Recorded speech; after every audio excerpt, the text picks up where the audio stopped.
It had been my most hectic working year ever.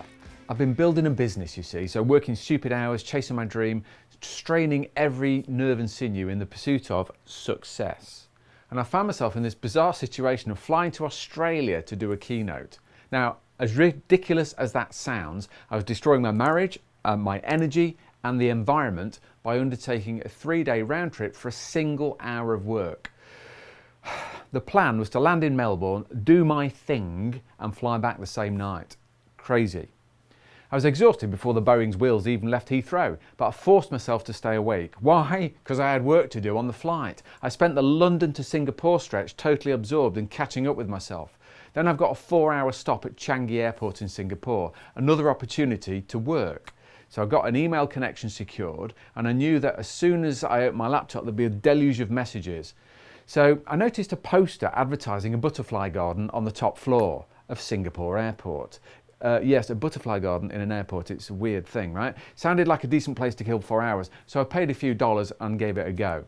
Now, I found a park bench, and that's a jarring phrase, right? Because I'm in a big international airport and made myself comfy. It was the most un-airporty scene ever. Picture the scene, I was sitting under a tree, listening to a waterfall and watching the butterflies fluttering about.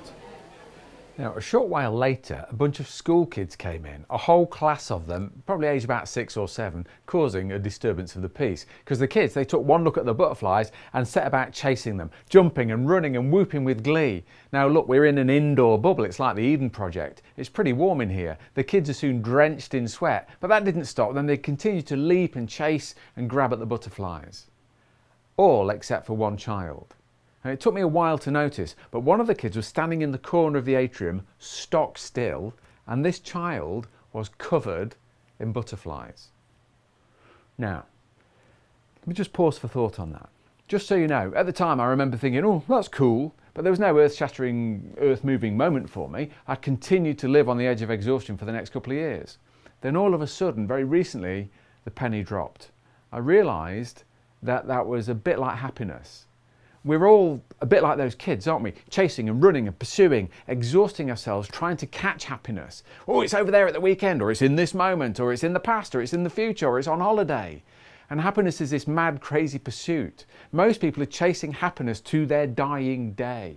But what if the secret was to stop and be still? And if we could learn to be still more often, happiness might have a chance to catch up with us. Look, hey, look, I might be wrong. Your life might be relaxed and tranquil and filled with happiness. Or you might be like I was, living in a state of close to but not quite exhaustion. And then here's the thing. March 2020 came along, a pandemic. It brought illness and death and social distancing. It was also my butterfly moment. What's yours? So come on, come on, come on. This is the revolution.